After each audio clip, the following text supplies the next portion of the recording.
别管我，你走！再多说一个字，你就死在这儿！告诉我你是谁？等我，不管多久，等我来找你。你叫什么名字？那个字跟疤一起长进了我骨头里。8年，我等了他整整8年。姐姐，这门亲事委屈姐姐了。我这身子入秋就渴，受不得。上个月你放纸鸢跑了一下午，我隔墙都听见你笑，哪儿来的渴？那地方虽说是个坑，可总得有人填。山高水远，各过各的。姐姐多保重啊。万宁，你今天每个字我都记住了，一个字都不会忘。顾婉宁，你以为我去送死，可你怎么也想不到，你们嫌弃的荒地是我的金矿。这笔账我们以后一笔一笔算。泉眼这么细，灵气这么薄，刚成印，根基还浅，但够用了。泉底那是什么？那是我还不知道泉底那道纹藏着我外祖用命换来的东西。马车颠了3天，进边城时车帘被人一把掀开，就2个包袱，嫁衣呢？身上这件线头都脱了，这也叫嫁衣？嫡女不肯来，推个数的凑数，还指望什么？家里最不值钱的往坑里填？你说谁不值钱？值不值钱，轮不到赶车的地步。这句话我不计较，但别说太早。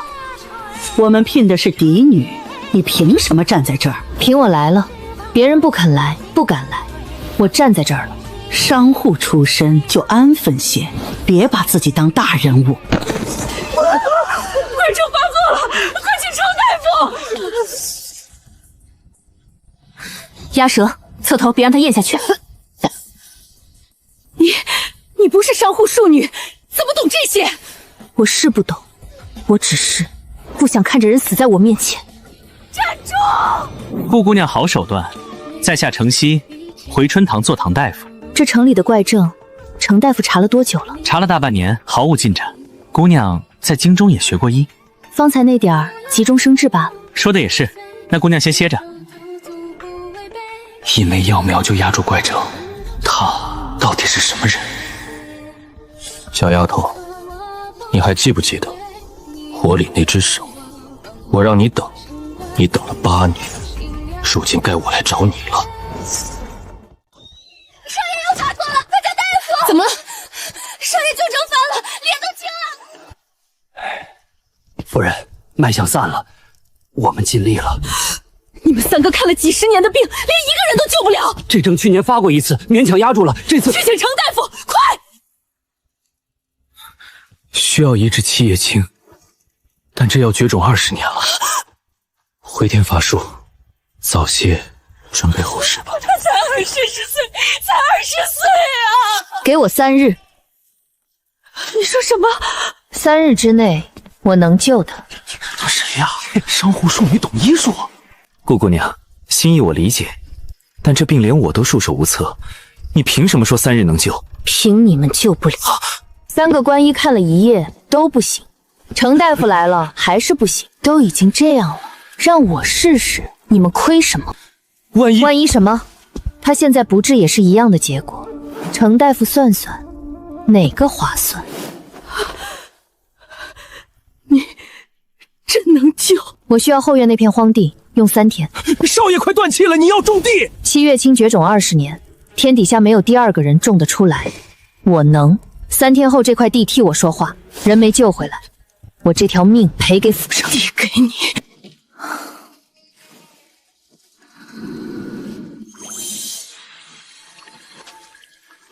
七叶青真的有，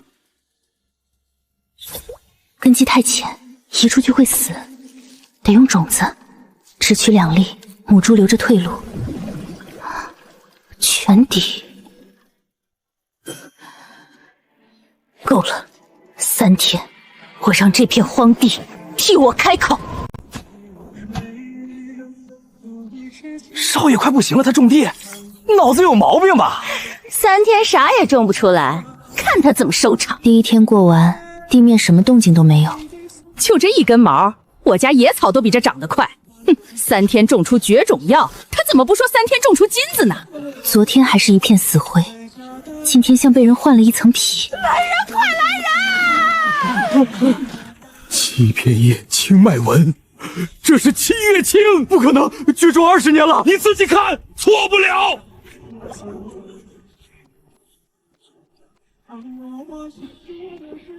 母亲，我进门那天，有人说我是没人要的弃子，有人说我不值钱。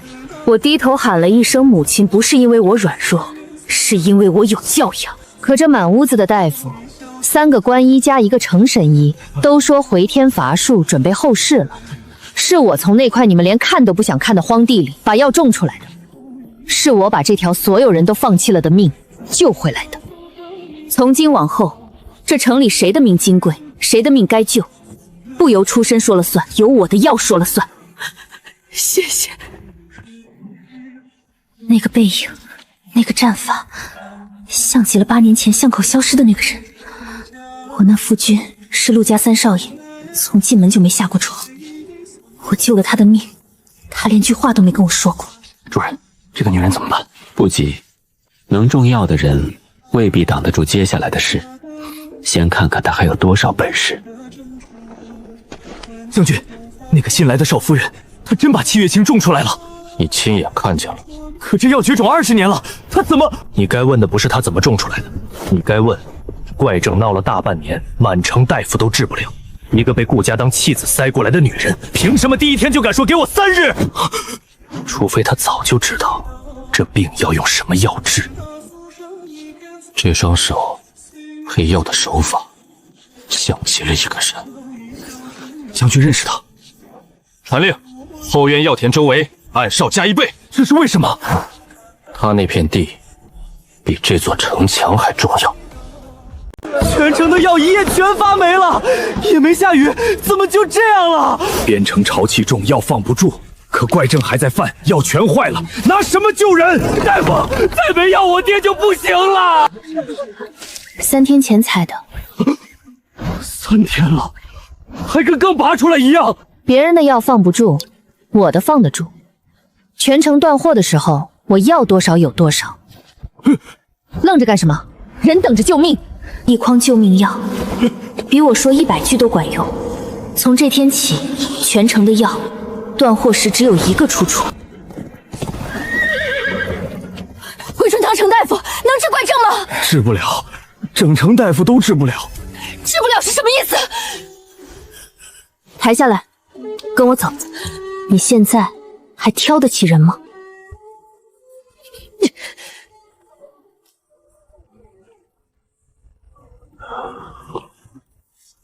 婉儿，多少钱？你老叔的命不是钱能算的。刚才是我混，江湖人习惯拿钱了恩。我走南闯北这么多年，谁的人情都不欠，头回栽在种地的手里。我叫苏婉，这条命系你顾昭宁的，你要使唤，随时开口。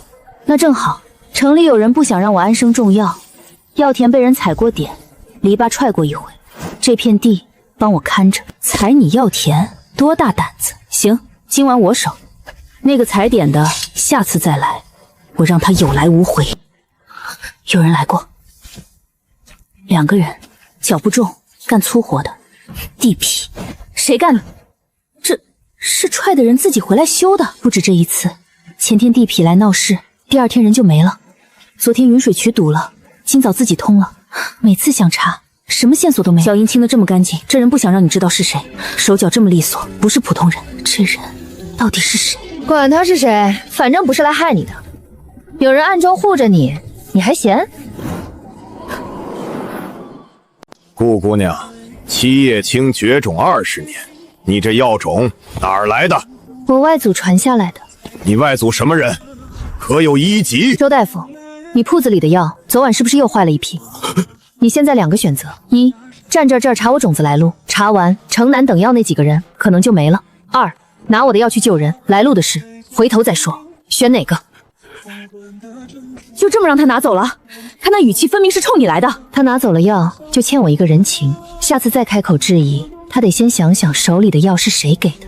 你这个人比我想的阴。不叫阴，叫让事实走在嘴前面。顾姑娘的药是好使，可绝种20年的东西一夜冒出来，要是传到京城，上头会怎么想？我不是说他有问题，只是万一哪天查下来用了他药的人，都得跟着担监色。稳妥起见，留个心眼的好。程大夫这是在说谁的药？用了药担干血？这位姑娘是，我不过随口一谈。随口？我老叔的命是顾姑娘的药从阎王手里抢回来的。你说用了他药要担干血，那你倒是去京城告啊，我陪你去，看上头是信救活人的药，还是信你这张嘴。姑娘性子真烈，告辞。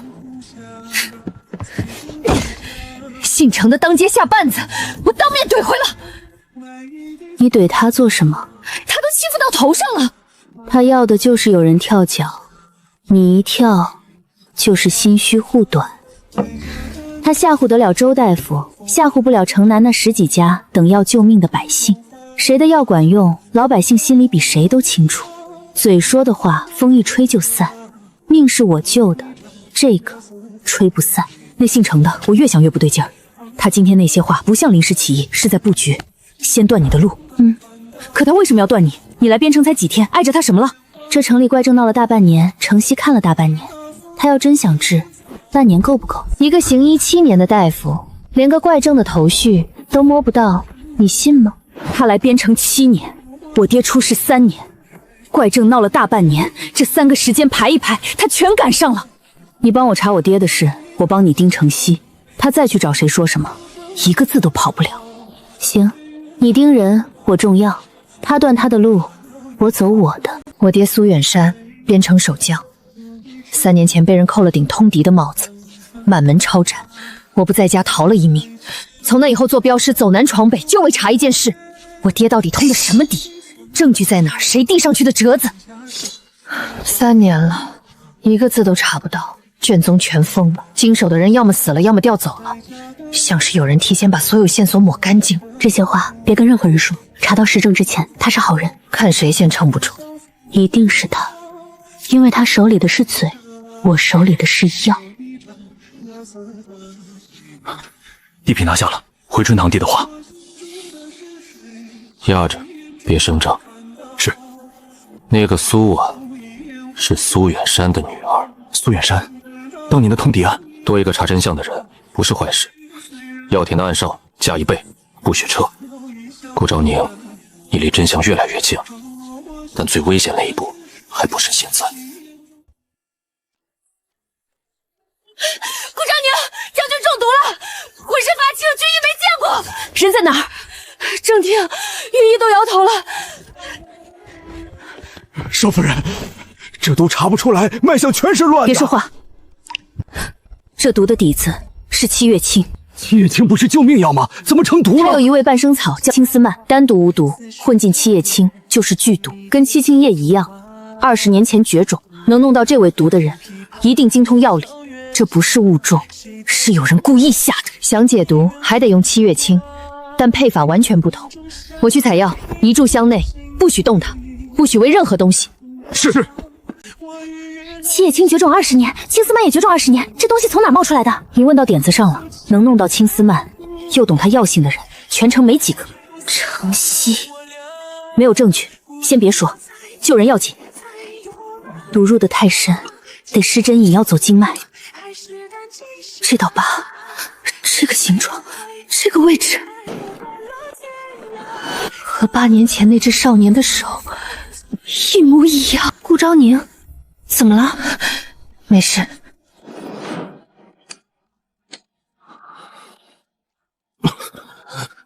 你，陆将军，你中了毒，刚救回来。多谢。谢什么？今日这条命是我中的药给的，往后谁再说我高攀，陆将军替我记着，是谁救了谁。顾昭宁，施针的时候你看见了，你的手在抖，但你没认我，你不敢认。没关系，还不是时候。等我把放火的人亲手拖出来，那一天我自己站到你面前。城东有个老药商，病了半个月，反反复复。我看了几回拿不准，想请姑娘一起去会诊，2个人总比1个人稳妥。程大夫行医7年，什么病没见过，还需要我？7月清之后，满城都知道姑娘医术了得，请高人帮忙是为病人好。走吧。你信他？不信，但他当面请，我不去，传出去就成了我摆架子，见死不救。你手要甜。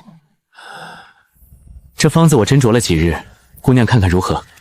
前4位我没意见，但最后1位要3000。程大夫是认真的？怎么，有问题吗？用3联配着病人的虚症底子，不是治病，是催命。催命！姑娘说中了，这病人湿气太重，不下猛药压不住。他脉虚气浮，底子已经亏空，再用3000下去，不是压湿气，是把他最后一口气压没。这个药不能过量。程大夫行医7年，不会不知道。姑娘说的对，是我疏忽，最近看诊太多，走了眼。走眼？你这方子前4位写的极稳，用量分毫不差，偏偏最后1位量翻了3倍，这不像走眼，像是特意的。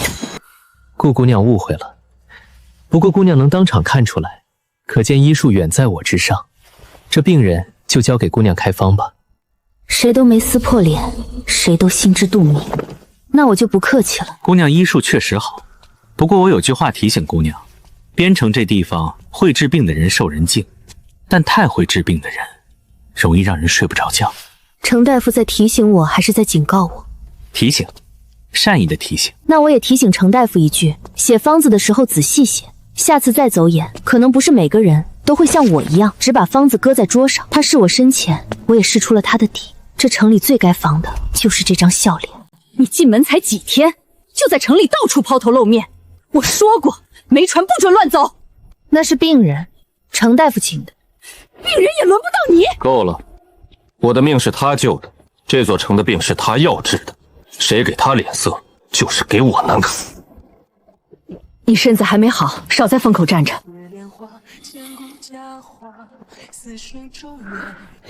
多谢。你救了我的命，我护你的人扯平了。他说扯平了，可有些账好像从8年前就没算清过。母亲，我想在城西开一间药炉，府里地方小，供不上全城的量。城西有片荒地没人用，我辟出来做药田，搭个药炉看诊配药，不要府上1分银子。随你，但有一条，出了事，别说是将军府的人。不会出事。你这药田一铺开，城里有人不会坐着看，商路要往城南城北送，你一个人跑不过来，所以你来，药炉赚了钱，1分不少你们的。这还差不多，路我来走，你们来找我看病，我都看了，但我一个人种药，全城几千口人，种到什么时候去？我教你们种。少夫人，咱边城的地石头比土多，种什么死什么。你们看好了，那是空间的灵泉，掺进了普通井水。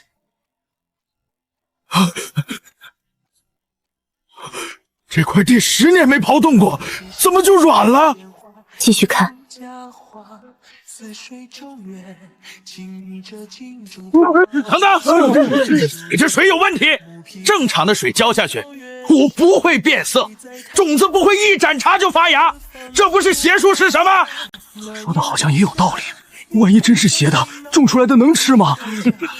你们敢用它来路不明的浇地，万一吃出毛病呢？赵掌柜，你说我这水是邪术，行，你来挑地，你浇你的井水，我浇我的，同一种种子，同一个时辰种下去，7天后，谁的地出鸡苗，谁的不出，大伙儿自己看。不敢？谁不敢？就你旁边那块绿地，我来。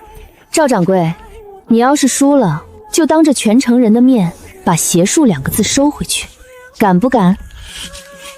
敢！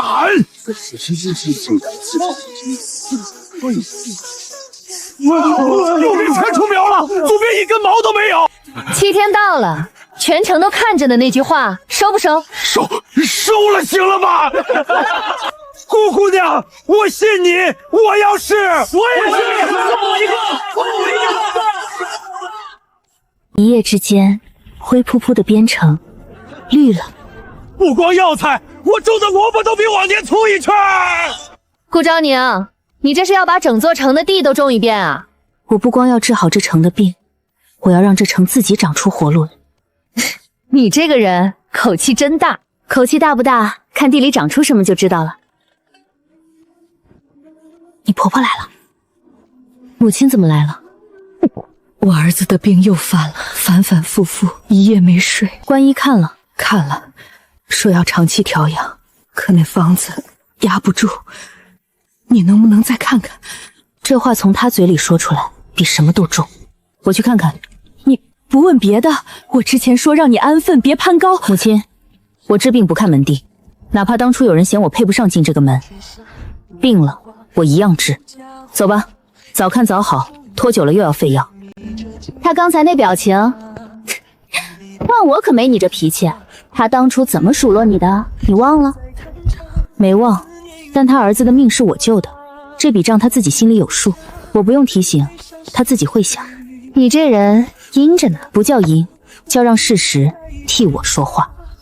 你的，京城来的。顾婉宁最近在京中风头很大，到处以贤淑之礼出席，心里说他跟几个世家走得很近，其中一个跟边城的军粮供给有关系。什么意思？这门亲事原本聘的是嫡女，指明嫁到边城，边城穷边城苦谁都知道，可这门亲事偏偏下了。反过来想，有人不想让原定那个嫡女嫁进来，嫡女进了边城跟陆家绑在一起，对某些人来说是个威胁，所以婉宁推了亲事，换了你来。一个庶女，商户出身，在他们眼里不值一提，推进坑里当个弃子，谁都不会在意。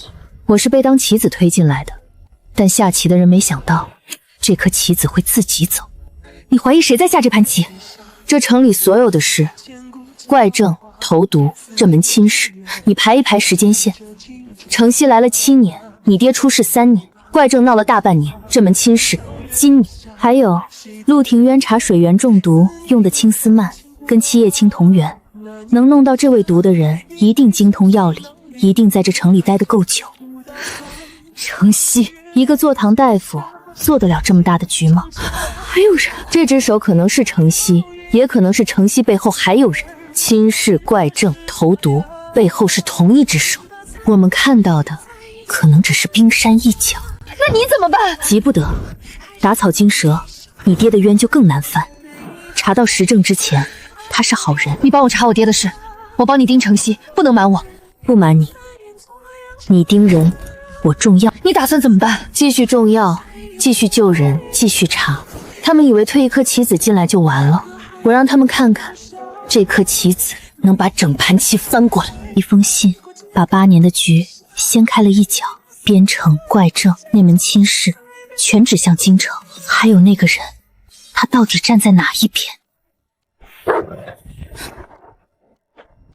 不是天灾。昨晚我手到3个，铁牙一声没叫，怎么会？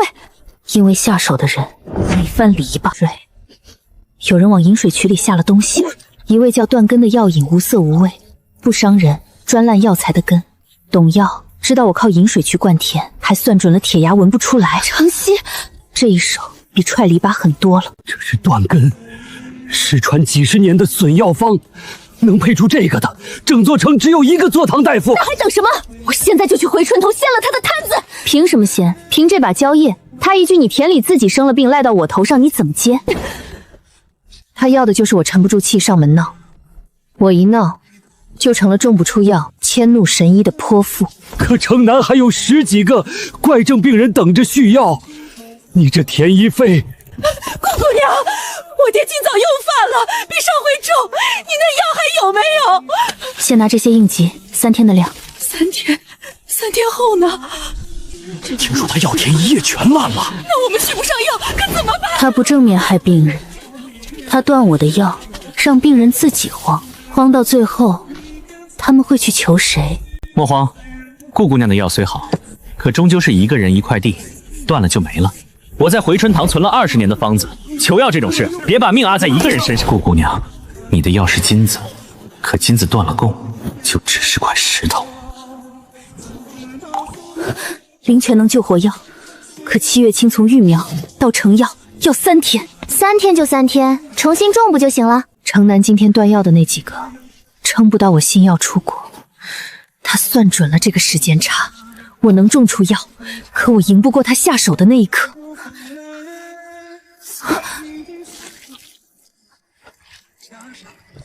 顾姑娘，求你！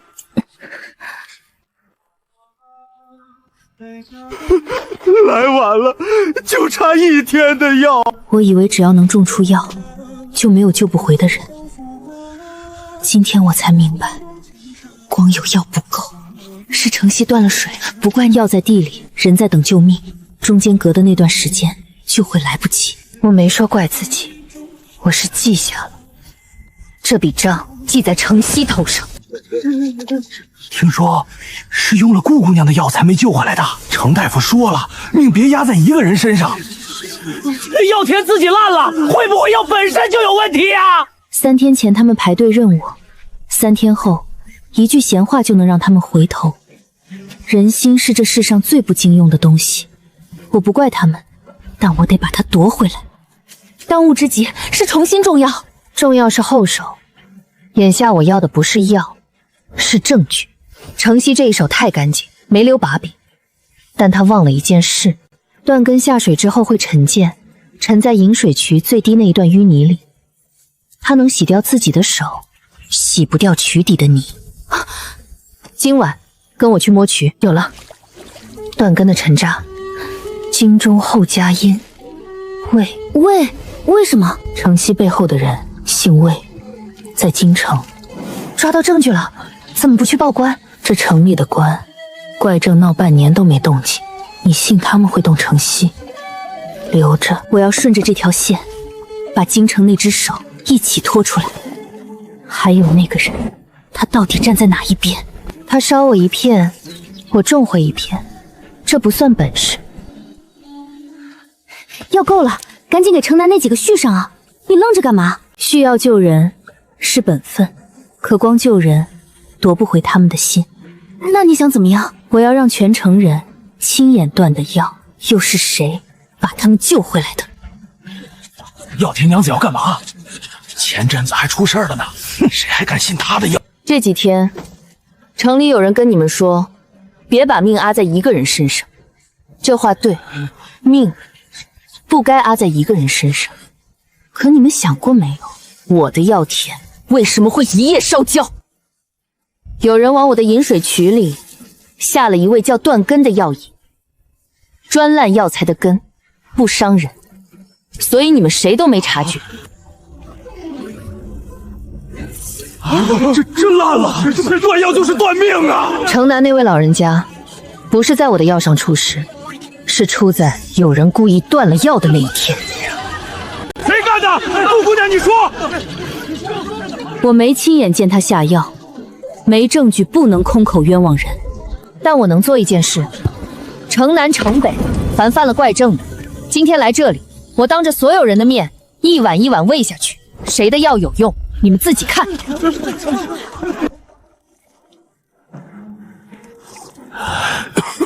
我没说一句重话，药替我说了。是我们糊涂，听了闲话，差点害了药田娘子。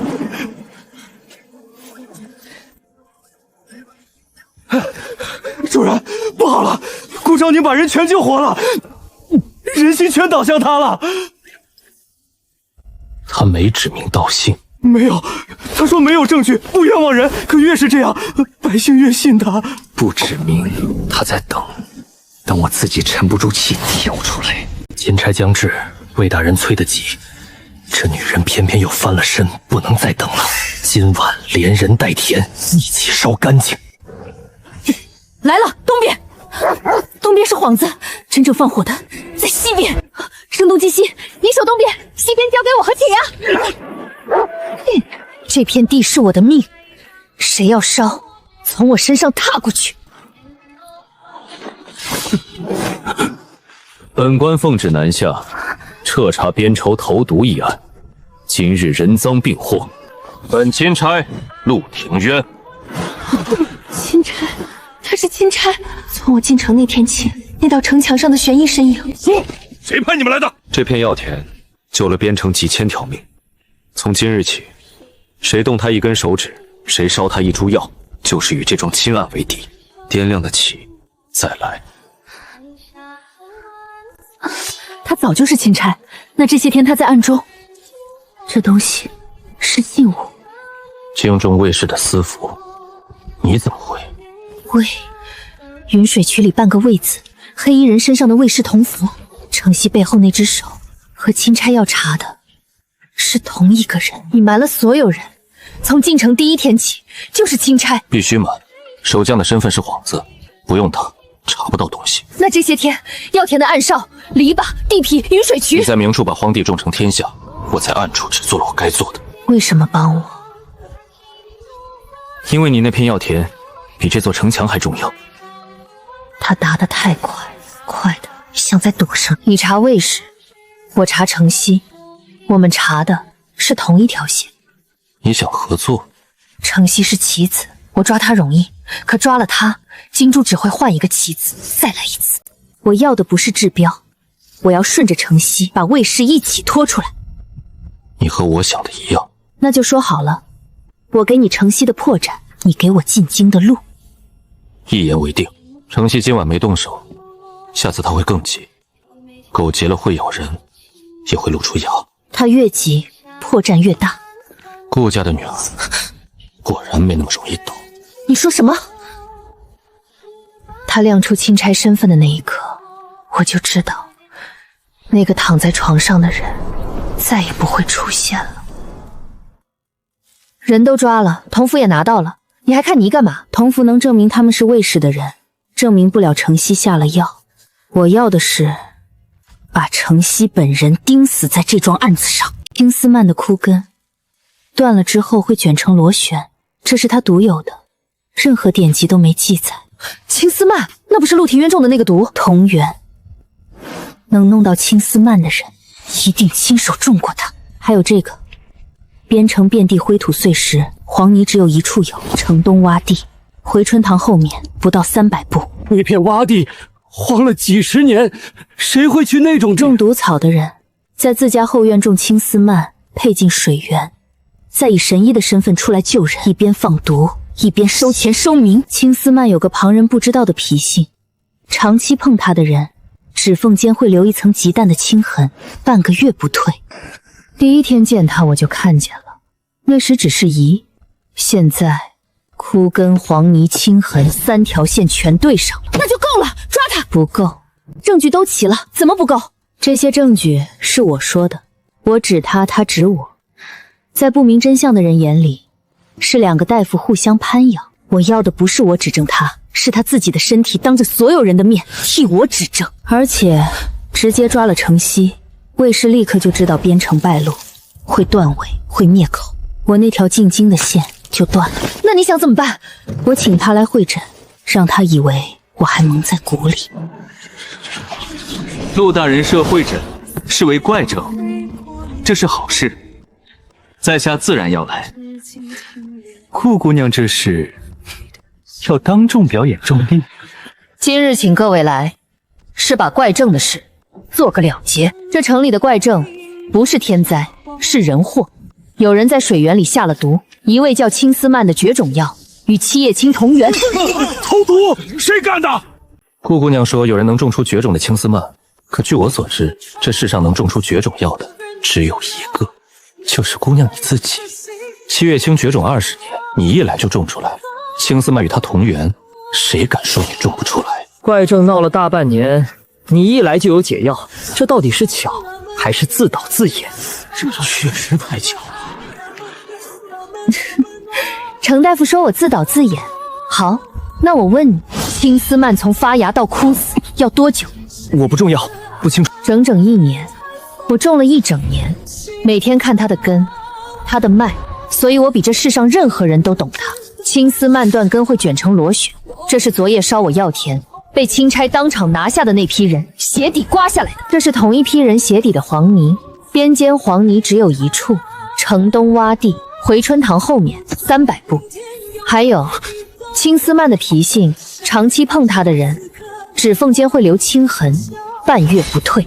程大夫，方才你进门递茶给我，我看见了，你比指缝间那层青痕当着所有人的面把手伸出来。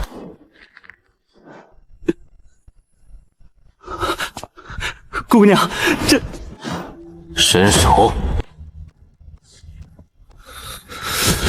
是他，都是他下的。你从什么时候开始疑我的？第一天，你进门时笑得太恰好了。一个真正的好人，不会每一处都恰到好处。来人，拿下！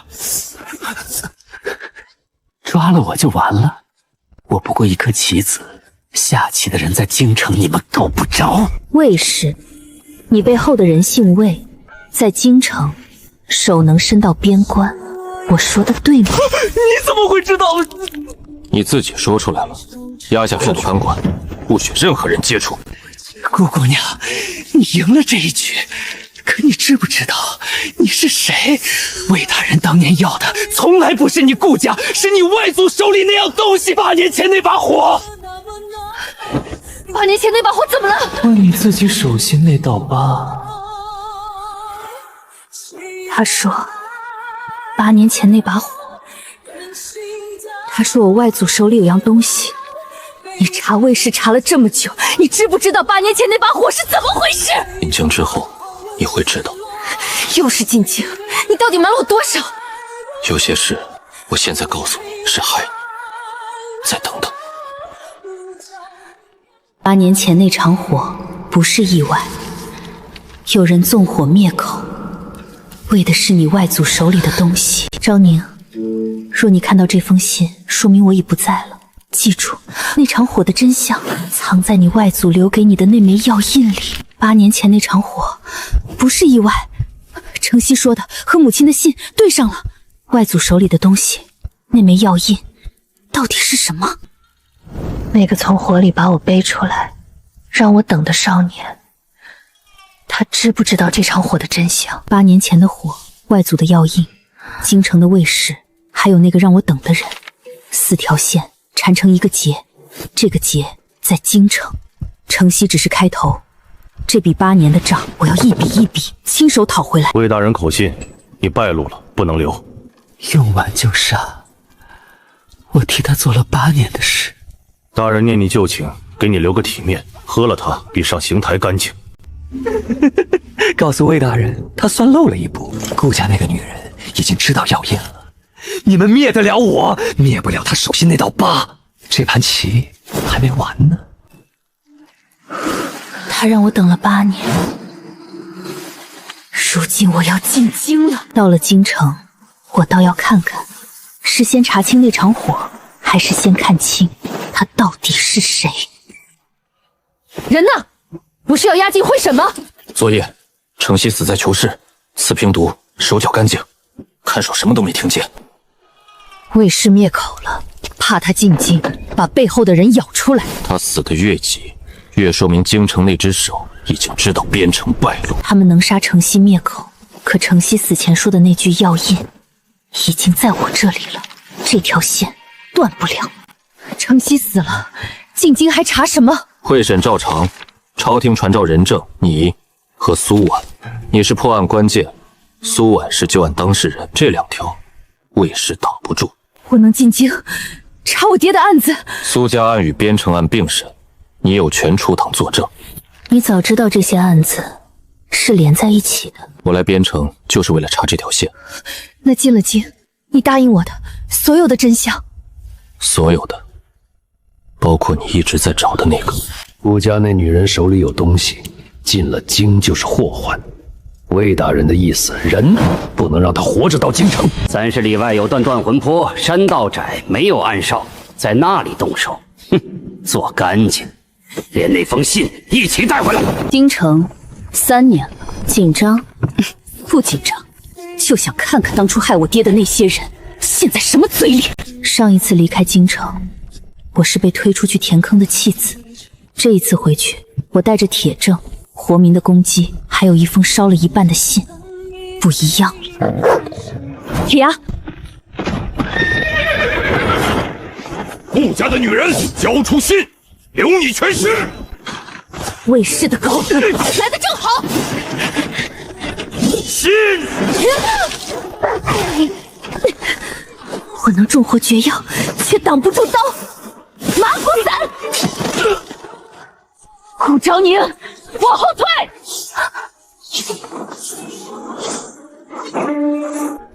这个背影，这个挡在我身前的姿势，活口留下。伤到没有？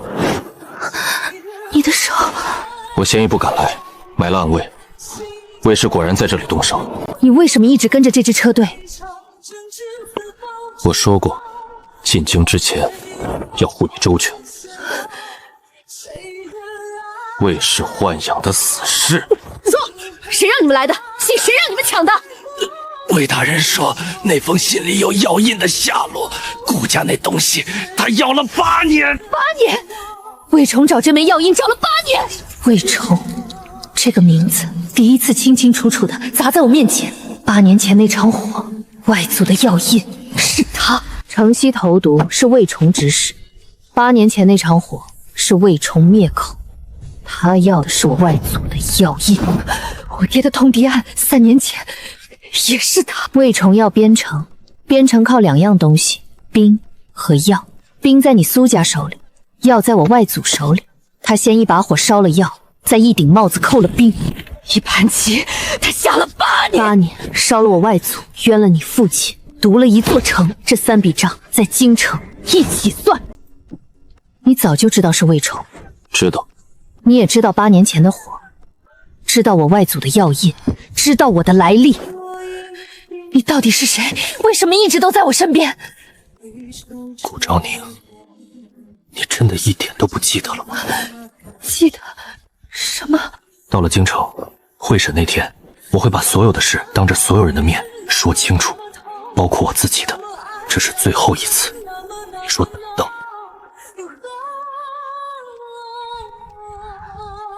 8年前，那只从火里伸出的手说了一个字：等。今天又有一只手挡在了我身前，2只手都有一道一样的疤。我等了8年，到了京城，我要看清那只手的脸。8年前，这座城把我外祖烧成了一团火。半年前，他把我当弃子填坑。今天带着残信和铁证，轮到他听我说话。会审定在3日后，大理寺。这3日，魏崇不会让你安生。我知道，他越不安生，越是怕。你那好妹妹在外头跪着求见，灰头土脸，跟逃难似的。让她进来。姐姐，说吧，你这副样子来找我，不是叙旧。城西的案子传回京城，所有人都知道那门亲事是我推的了，世家断了往来，我名声全毁。姐姐，求你帮我遮一遮。你当着帘子笑我去送死的时候，说什么来着？姐姐，你说山高水远，各过各的。如今你千里来寻我，看来这世上的事，从不是被人挑剩下的，就一定差。那块你嫌弃的荒地，我种出了金子；那座你当作坑的边城，我一个人撑起来。你今天来求我，不是因为我赢了，是因为你当初以为把我推开，你就能一直赢。可惜你赌错了人。我不替你撒谎，也不落井下石。你做了什么，你自己担。那我怎么办？顾家已经把我从土除府除名了。名？那丫鬟说的，怕受牵连。顾家家主把他除了名，他跪了1个时辰，家主没开门。你可以学一样东西。什么？学怎么靠自己站起来。我被你推到边城那天，也没人教我。对不起。将军，魏崇今晚连见3拨人，像是在串供。还有，他递了折子，说边出通毒案证据来路不明，要求大理寺先查顾姑娘的妖术种药之嫌。他反咬，倒打一耙说你是妖人。意料之中，程曦死了，死无对证。他要把谁搅浑，把投毒案变成妖术案，审的就不是他，是我。他在京中经营多年，大理寺里有他的人。明日会审，堂上未必都向着我们。他越想把我变成被告，越说明他怕我，站在原告的位置。他说我妖术重药，好，那我就让所有人明白，能种出绝种药的本事不是妖术，是我外祖传下的家学，而想把这门家学连根烧掉的是魏崇。可你怎么证明8年前那场火是他放的？程曦死了，火也过去8年了。8年前那场火，总有一个活下来的人，对吗？有。谁？明日堂上你会知道。3年了，明天我爹的案子终于能当堂翻开。紧张，我怕站到堂上，他们又一句查无实据把我打发了。3年前我喊冤，连大理寺的门都进不去。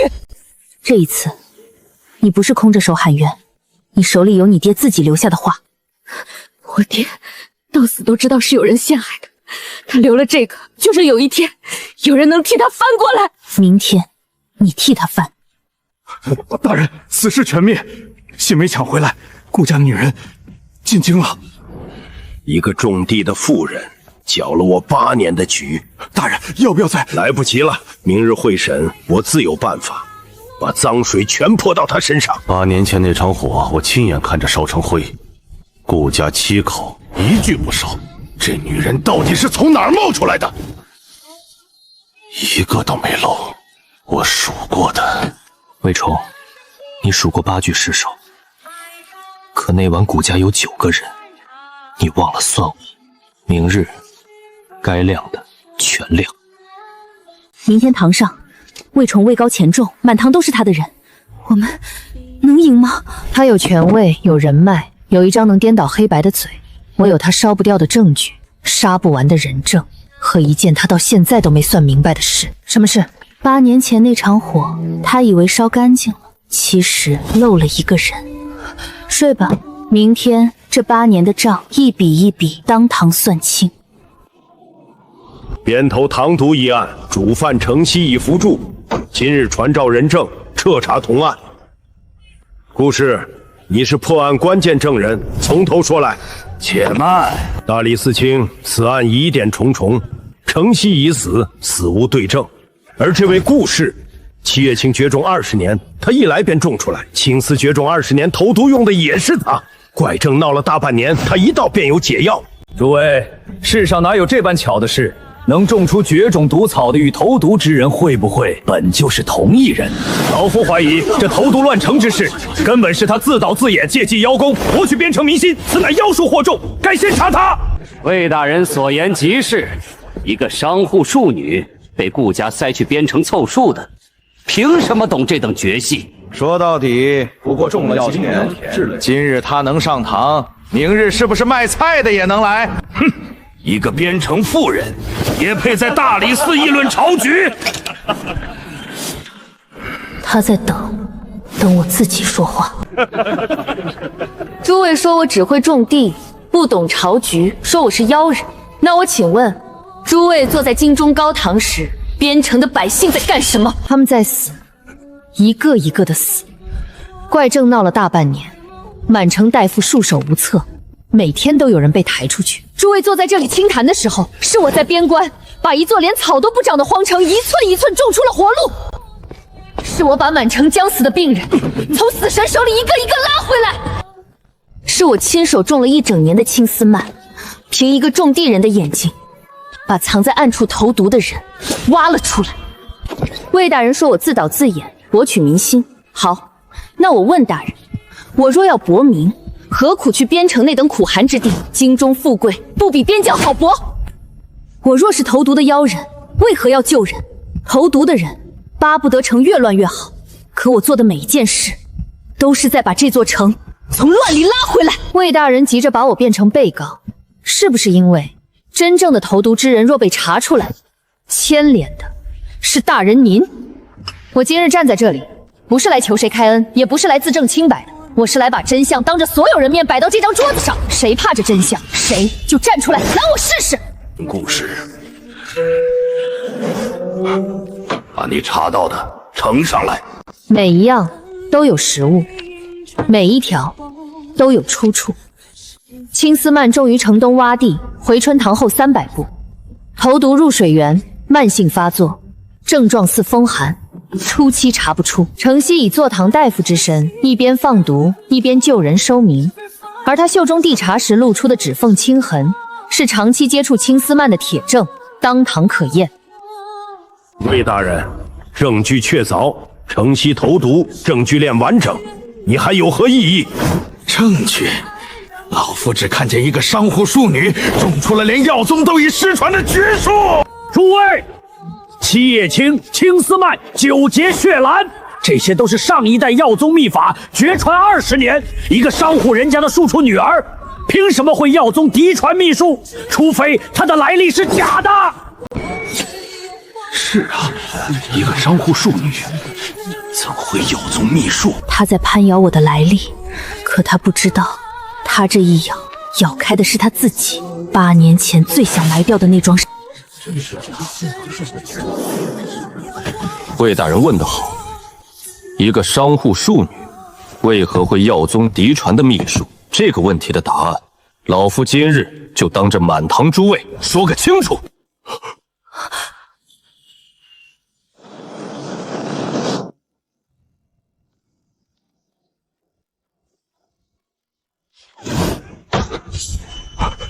这是宗师令，陆恒，赵平侯陆恒，赵平侯，8年前那场大火，陆恒一家不是满门陨亡了吗？昭平侯陆恒是我父亲，我并非什么边陲守将。8年前那场火，烧死的不止顾家，也烧死了我父亲。我是奉旨南下彻查此案的钦差。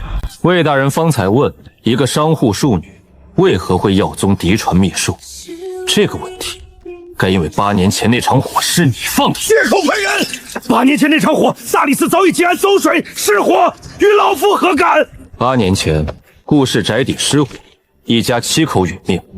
结案2字，走水。批此结案的是时任大理寺少卿，诸位可知那位少卿是谁？结案陈词的证人姓名被人为涂抹，而批准结案压下此案的少卿，正是当年的大理寺少卿，如今的兵部右侍郎魏崇。署名确为魏崇。8年前的旧案与当年少卿任职对得上。诸位或许不解，魏崇城身居高位，为何要烧一个药农，害一座边城？因为边城是边关门户，守一座边城靠2样东西：兵和药。兵是苏家的，药是顾家老先生的。顾家老先生掌握药宗失传的重要古法，能让边城药材自给，不依赖京城补借。这样一座既有强兵又能自给的边城，魏宠若想把边关兵权握进自己手里，就必须先除掉这2样。8年前，一把火烧了顾家，断了边城的药脉；3年前，一桩通敌案冤杀了苏家，夺了边城的兵权。大半年前，他又派城西投毒乱城，只待边城彻底灭了，便可名正言顺安插自己的人接手兵权。一盘棋8年。大理寺卿，苏家通敌案是冤案。我父苏远山戍边3代，以死守城，绝无通敌。这是我父出事前京城的密信底本，藏于边城旧宅家壁。魏崇劫了正本，却没劫到这一份。信中写明，苏远山已察觉有人在边城暗中布局，怀疑投毒与京中高官勾连。他在信里点了一个名字。不可能！苏远山的信，我明明什么？你明明劫了我爹的信！魏崇，你自己说出来了。魏大人问一个商户庶女为何会药宗秘术，现在我来答这最后一问，因为她根本不是什么商户庶女。她外祖是药宗最后一代传人，她母亲是药宗嫡女，她是药宗嫡脉顾氏昭宁。药宗嫡脉，她不是商户庶出。药宗嫡脉这4个字，我外祖用命护着，母亲用一封烧焦的信留着。今天终于有人当着所有人的面替我说了出来。我在顾家被克扣，被轻视，被当成最不值钱的那一个。我以为那是庶女的命，原来不是命，是有人故意把我压了8年。8年前火起，他被人从火里救出，昏迷半月。魏崇知道他没死，却找不到他，更不知药宗的传承在不在他身上。于是他做了一件事，花银子收买顾家，把这位药宗嫡脉以商户庶女的身份养在深宅，克扣清戒，不许他接触医术药道。等他长大，再随便寻个由头，远远的打发。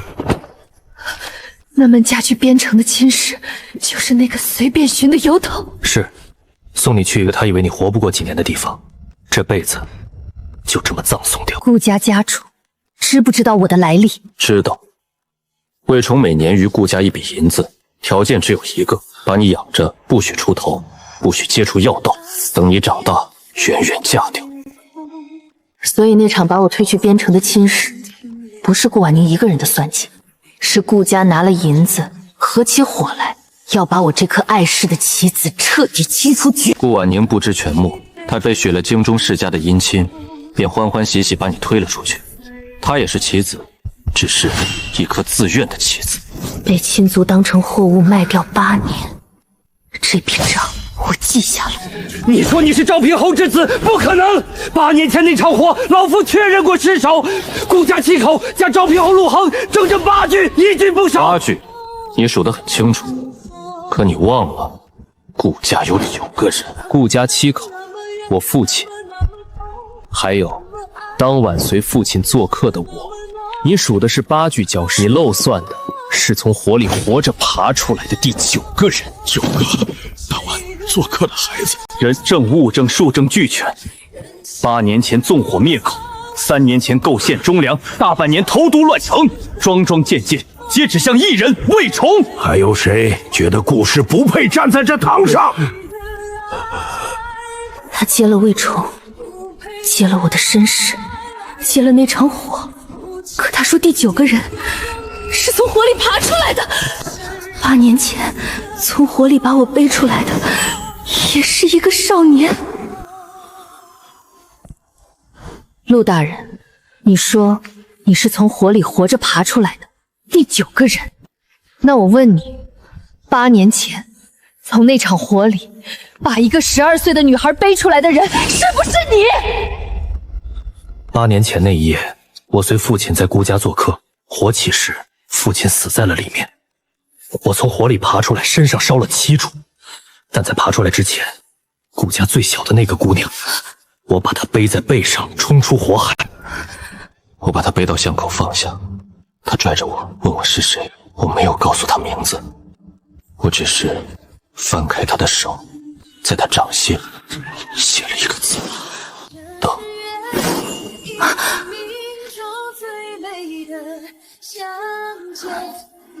是你，一直是你，是我。8年，你让我等了8年，你就在边城，你一直在我身边，为什么一个字都不肯认？因为认了你，你就成了魏崇的靶子，放火的人一日不除，我一日不敢认你，认你就是把你再推回那场火里。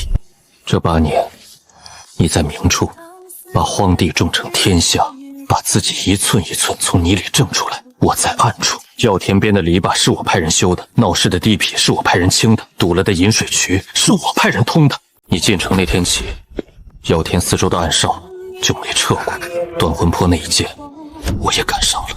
如今放火的人就跪在这堂上，路通了。顾昭宁，8年前是我爸把你从火里背出来，这一次换我站到你身边。你动作太慢了，对不起，等久了。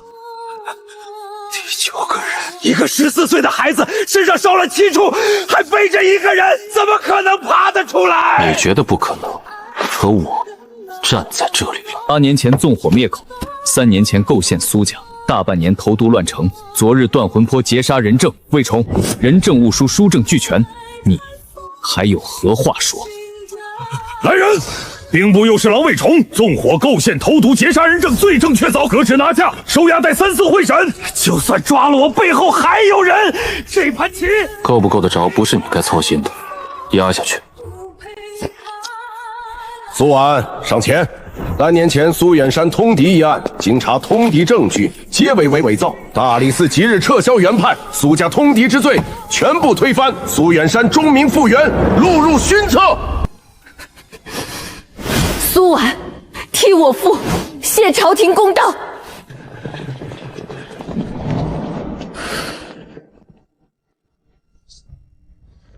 你说还有人，魏崇背后那只手？他没说错，这盘棋没完。那就接着下。这一次，我陪你下。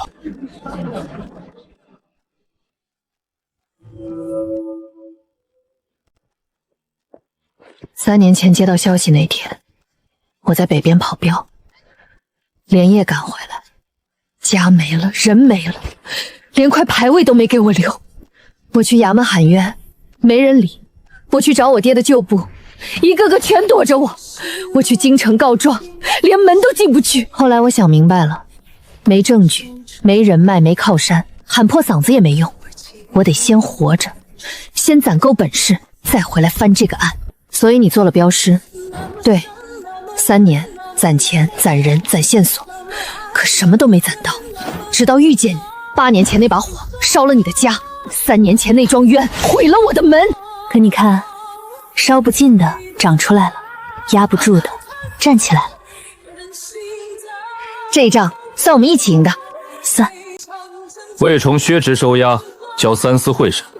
城西同党中大半是被裹挟的，按律办，无扩大。我不是说那些喽啰，魏崇的家人呢？他害了我全家。你爹当年被冤的时候，最痛的是什么？是无辜受难。苏将军一辈子光明磊落，最后被扣顶通敌的帽子，全家跟着遭殃。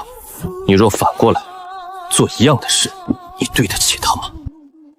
行，按律办，但魏崇本人一定要判到底。好不了。今日堂上，你接了我外祖是药宗传人，可你没提药印。你知道药印？我母亲留下的。她说8年前那场火是冲着我外祖手里的药印来的，说真相藏在他留给我的东西里。我找到了，在我外祖留给我的方寸药炉里，灵泉泉底刻着一道药宗印纹，那就是药印。它能激活药宗失传的重要古法，我能重活绝种药，不是天赋，是因为我持着这枚印。所以今日堂上我没提它。为什么不提？它能证明我的来历，堵住所有人的嘴。药印一旦公之于众，你不再是种地的妇人，也不只是药宗嫡脉，你会变成争抢的目标。魏崇背后的人一样有，你现在的身份更好，却不至于让人动杀心。你在替我藏，你想的比我远。我想了8年，走得稳，走得安全。8年前，你从火里把我背出来的时候，你才多大？14。14岁，身上烧了7处。你那时候就决定要查清这一切？不是，14岁那年，我只决定了一件事，让你活下来，剩下的是后来一步一步想明白。你这个人真讨厌。8年不吭声，什么都自己扛，篱笆修了，暗哨设了，路铺了，偏偏一句话不跟我说。说了你就会认我，认了你就危险。那你现在不怕了？放我的人已经在牢里了，我没什么好怕的了。对了，临走前我听人说起你那妹妹，顾家除了她的名，京中世家也再没人理她。她托人来求过你一回，你没见。后来听说她去城外一个远房亲戚那儿做绣活糊口了。绣活？当初她隔着帘子笑你去送死的时候，大概没想过有一天得靠自己一针一线挣饭吃。她总算开始靠自己了，各过各的，一个种出了天下，一个终于得自己站着了。京城的事聊了，魏崇背后的那只手还没揪出来，但今日之后他会沉一阵子。那就趁这阵子回边城。回去干嘛？案子都破了。案子破了，城还没好透，药田要管，病人要治，商路要跑，边城是我一锄一锄种出来的。京城的恩怨寥寥，我得回去接着种我的地。我陪你回去。那还等什么？走啊！我那条商路还等着我跑呢。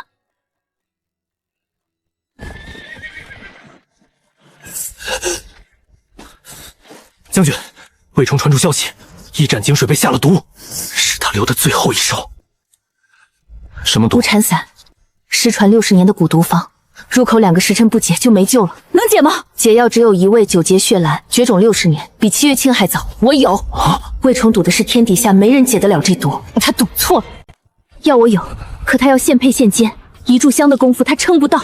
城南那条命教过我一次，光有药不够，我施针拖住他。苏婉烧水，陆庭渊把中毒的人全集中过来，快！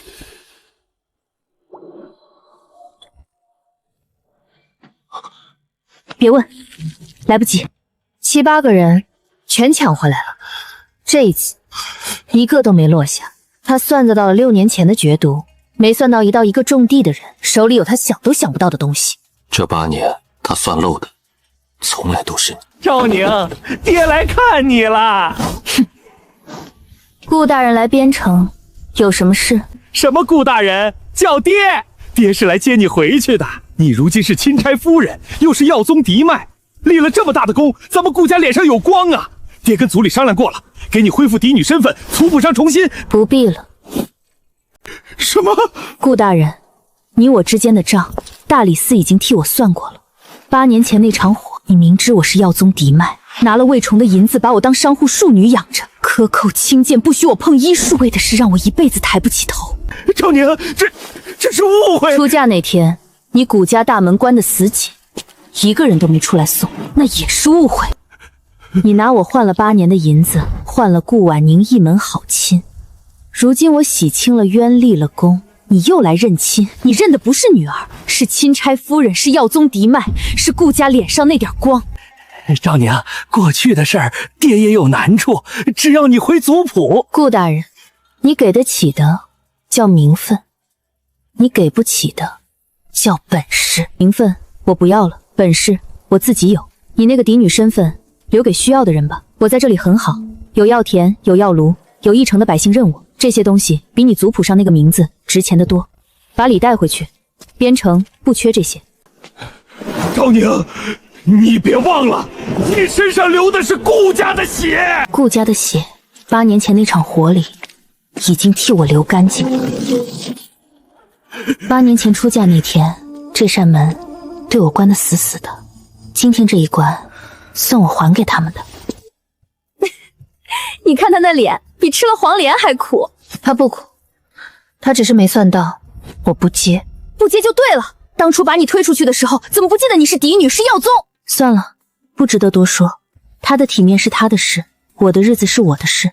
顾昭宁，你这辈子最厉害的本事不是中药，是什么？是谁的施舍都不接。名分是别人给的，本事是自己挣的。我这一路从没接过谁的施舍，往后也不会。半年前我进城那天，这是一座连草都不肯长的城，他们嫌它苦，把我推了进来。现在他活过来了。8年前那场火烧掉了我的家，我的姓，我的来历，可烧不尽的，我一锄一锄又种了回来。顾昭宁，我回来了，商路跑通了，跑通了。你那7月清制的成药，隔壁3个城抢着要，价钱谈好了，不亏。苏家的案子昭雪了，你爹的勋册也录了，你还跑什么商路？